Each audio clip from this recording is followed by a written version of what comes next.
question avant qu'on ne clôture l'émission. Je vous la poserai tout à l'heure. Hein. Oui. Oui, parce que nous avons tous besoin d'acheter un terrain et de construire une maison. Léegi nag voilà lan mooy solution bi ak ban conseil ngay jox effectivement à ce nouveau gouvernement là. Il faut ñu waxtaanee ko tamit. Kon dina nga def. Bonjour. Yaa ngi si jàmm. Ça va très bien. On va parler J'ai envie de dire bienvenue à une latifundière. Bonjour. Vous allez bien? Voilà. Kon dina nga def. maa ngi fi. Yaa ngi si jàmm. Ça va très Bàyyi la bien. mu nuyu. Bonjour à tous les téléspectateurs. Vous m'avez beaucoup manqué. Donc aujourd'hui, on va parler d'un sujet hyper intéressant. Voilà. Voilà. C'est quoi le coaching déjà? Parce qu'il y a beaucoup de confusion. Hein. Bon. Alors, le coaching, c'est un cadre d'accompagnement pour permettre à la personne d'avoir une croissance personnelle et une croissance professionnelle. Parce que le coaching aujourd'hui reste le levier le plus efficace pour développer un humain. Et développer un humain commence par le développer dans sa vie personnelle, Absolument. ses valeurs, l'aligner, lui donner un cadre où il réfléchit à sa clarté, à ses objectifs, à son questionnement intérieur et à son dialogue intérieur. Et le développement professionnel, c'est toute la partie carrière. Mais quand on n'a pas réglé les problématiques de sa vie personnelle, souvent on va retrouver justement certaines limites dans la carrière. La sociabilité. Voilà. Au-delà de ça, on a la pensée critique, on a le fait d'avoir des objectifs clairs. Vous allez voir en entreprise des gens qui vont se disputer des postes, mais ils vont le faire par réflexe, mais s'ils rentrent dans un cadre de réflexion, ils verront que ce poste ne les intéresse même pas. Donc, c'est hyper important d'avoir cette clarté qui permet de faire le choix de ses combats, parce que tous les combats ne sont pas forcément utiles, et de faire le choix de sa posture. Et souvent, le coach professionnel va aider la personne qui est prête, qui est décidée et qui demande de l'aide. Qu'est-ce qu'une personne Voilà. prête Une personne qui a prête, besoin d'aide? en tout cas, ce qu'il faut comprendre, c'est se lever et coacher quelqu'un qui vous a rien demandé.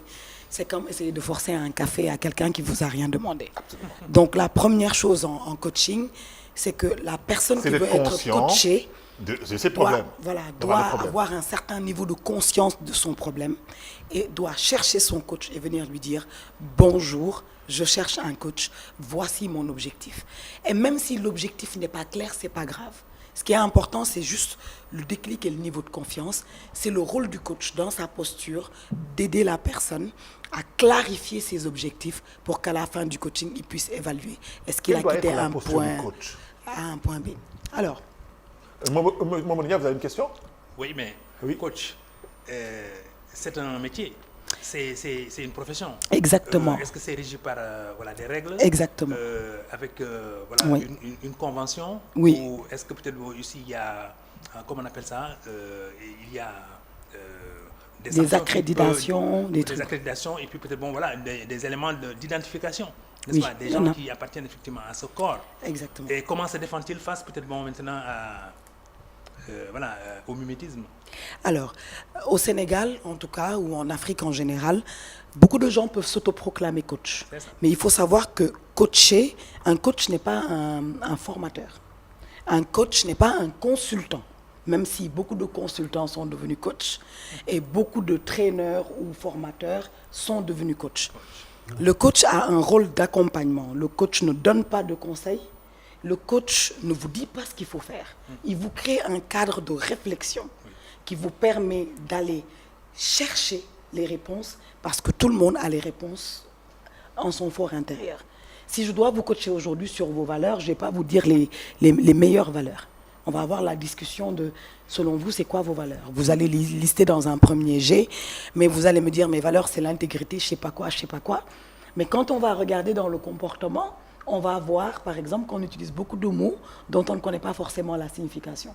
Quelqu'un va te dire, par exemple, la bienveillance fait partie de mes valeurs, mais cette même personne-là va avoir un langage très agressif, etc. Donc, c'est important d'aider les gens dans ce processus, justement, à mettre les mots sur qui ils sont, parce qu'on a l'intuition de qui on est. Et quand on éclaircit ces valeurs-là, ça permet, quand on prend des décisions, je donne un exemple, vous travaillez dans une entreprise, et pour vous, par exemple, le fait d'être honnête est une valeur essentielle, une valeur phare. Vous travaillez avec un collaborateur, il vous vole un document, ou il vole au niveau de la caisse. vous n'allez pas forcément hésiter à vous séparer de lui, tout simplement parce que vos valeurs ne sont pas alignées aux valeurs de cette personne-là, qui n'a pas de problématique à voler. Donc, quand tout ça c'est clair, quand vous allez prendre une décision, vous n'allez pas avoir le questionnement, est-ce que dama koy dàq, est-ce que duma ko dàq, est-ce que je reste avec lui. Je vois beaucoup de femmes qui ne savent même pas s'ils peuvent rester avec un homme ou pas. Parce qu'elles n'ont pas défini leurs valeurs. Si tu sais que dans tes valeurs, il y a du respect, quand quelqu'un ne te respecte pas, tu sais que vous ne pouvez pas être dans la même sphère. Et on est quand même la moitié des 5 personnes qu'on fréquente. Donc si on est respectueux et qu'on fréquente 5 personnes irrespectueuses, ils déteignent forcément dans notre système de pensée. Donc si on revient à la question du coach professionnel, le coaching professionnel est un métier.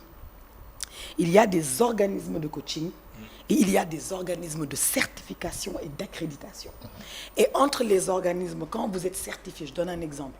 Moi, je suis certifié PM, donc j'ai une certification canadienne en art du coaching et en sciences de la nutrition pour mes besoins personnels et ceux de mes clients. Mais j'ai des accréditations, j'en ai 10. Et je rappelle aussi que depuis ACE, lundi, c'est la semaine du coaching initiée Semaine par la internationale Fédération internationale du coaching. Absolument. Alors, ils sont là à Dakar pour toute la semaine, au niveau du CESAC. Il y a des ateliers de coaching gratuits. Absolument. Mais le premier jour, lundi, ils ont vraiment posé la thématique de innover, célébrer, élever. Et ils ont beaucoup parlé de la posture du coach, qui vraiment doit créer un cadre safe, un cadre régi par l'éthique et la déontologie.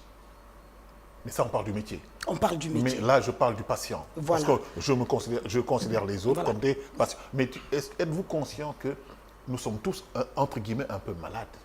La vérité, c'est que le coach n'est pas un médecin. Le coach, c'est juste quelqu'un qui vous permet d'avoir un levier. C'est comme un tremplin. Quand quelqu'un, par exemple, est un peu froggy sur qu'est-ce qu'il doit faire de sa carrière, il a les réponses. Mais il a besoin d'un cadre de réflexion dans lequel on l'écoute le problème et on pose les bonnes questions. Et parce qu'on pose les bonnes questions, la personne va vous dire, mais finalement, moi, je me rends compte que j'aime vendre, en fait.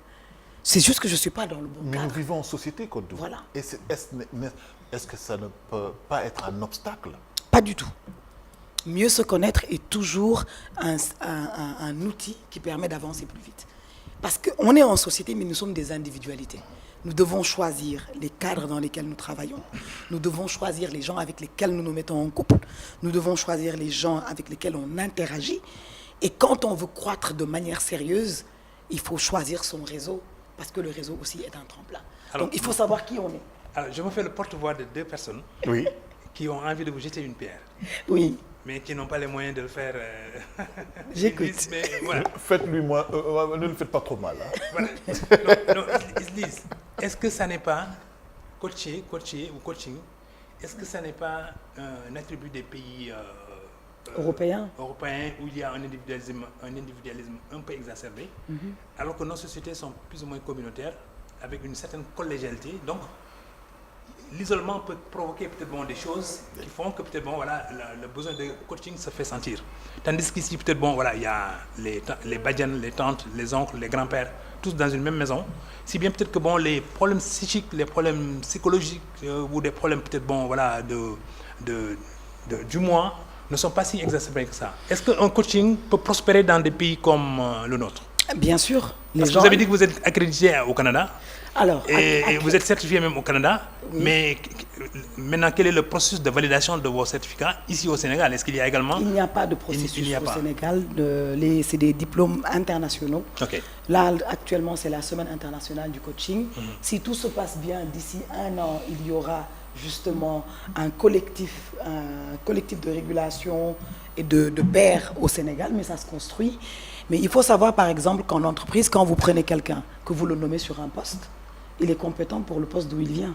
Vous n'avez aucune preuve qu'il a la compétence pour le poste où il va. C'est une présomption de compétence. Oui, c'est une présomption de compétence. Et ces gens-là, je les rencontre tous les jours, avec leur peur, avec surtout la difficulté de dire je m'adresse à qui.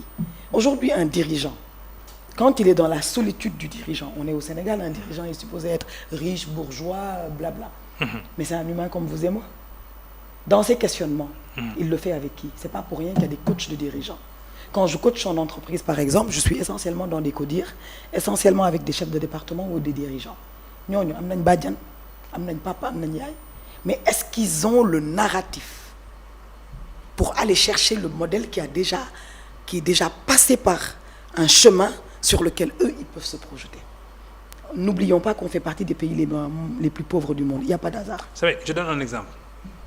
Il faut dire aussi que ce dirigeant est supposé être formé à la base pour effectivement parfaitement pouvoir gérer ce genre de situation et de pression. Mais la croissance, on parle de croissance, hein, on ne parle pas de formation initiale. Parfaitement. Quand je parle de soft skills, d'intelligence émotionnelle, de capacité à se mouvoir, quand vous êtes dans une entreprise et qu'on nomme quelqu'un sur un poste important, on ne va pas forcément nommer celui qui sait travailler le plus, on va nommer celui qui est le plus diplomate, celui qui s'exprime le mieux, celui qui a le bon profil. Qui a le bon profil. Et ouais. le bon profil, il n'est pas que technique. Il est technique, mais il faut quelqu'un qui a la pensée critique, il faut quelqu'un qui sait s'exprimer, il faut quelqu'un qui sait gérer les conflits, il faut quelqu'un qui sait apaiser les équipes, il faut quelqu'un qui sait inspirer, qui sait dire voici la vision, suivez-moi. Tout à fait. Et ça prend. Et j'ai envie même de me suivre quoi avec vos là. Non, j'ai envie même de la suivre avec ça. Maintenant, il y a des gens qui ont le leadership inné. Hein. Vous savez, mettons une séquence dans les années 80. À l'époque, il y avait encore une autorité parentale. Très forte. Le patriarche était encore Très le patriarche forte. dans une famille. Quand des neveux ou des petits-fils ou des enfants, des fils sont nommés à des postes de responsabilité, il y avait une sorte de réunion familiale autour peut-être des nouveaux promus. Et ça, on transmettait les valeurs. Mais en même temps, il y avait peut-être des cousins qui ont également le culot de pouvoir peut-être s'opposer au cousin qui vient d'être nommé. C'est vrai. Pour dire, moi je vais être votre bête noire. Celui qui va vous objecter quand vous êtes dans des dérives. Exactement. Celui qui ne sera pas là quand vous festoyez, celui qui ne sera pas là quand vous êtes peut-être sous le soleil, mais qui sera là quand peut-être les moments durs vont arriver. Mais ce n'est pas une initiative personnelle, c'est une initiative communautaire de régulation. Tout à fait. Voilà. Alors que quand on se fait coacher, c'est on décide qu'on a des limites. On décide, j'ai pas confiance en moi, je stresse un peu quand je m'adresse au public, je gère 100 personnes, mais je veux en gérer 2000.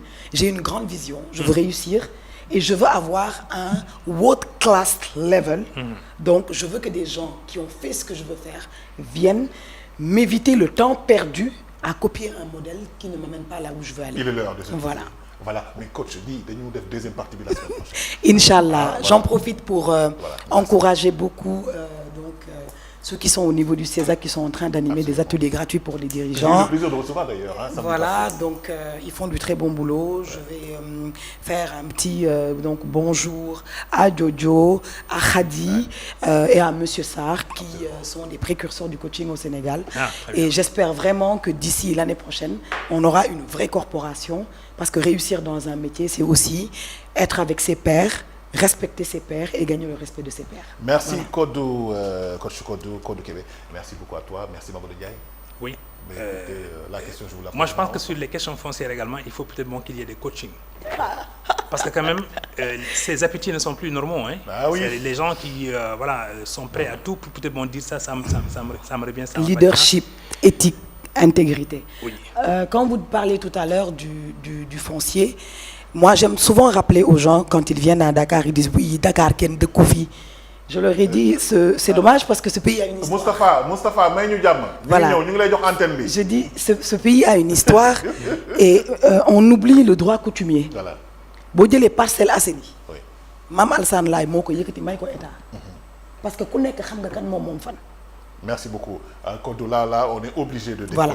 Merci. Il est 9h09. Merci Kodou. Merci Mamadou Ndiaye. Merci. Mesdames et messieurs, dans un instant, Xew-Xew Jamono, Boubacar Diallo, Mohamed Kandji ak Ibou Fall, 10h ba 12h, Cheikh Sarr ak Fatou Waré, 10h30 ba 12h, Fesselma, Marie Niago, Bour ak Absa à la présentation. À demain pour un nouveau magazine d'information et divertissement Tok Tok Sénégal.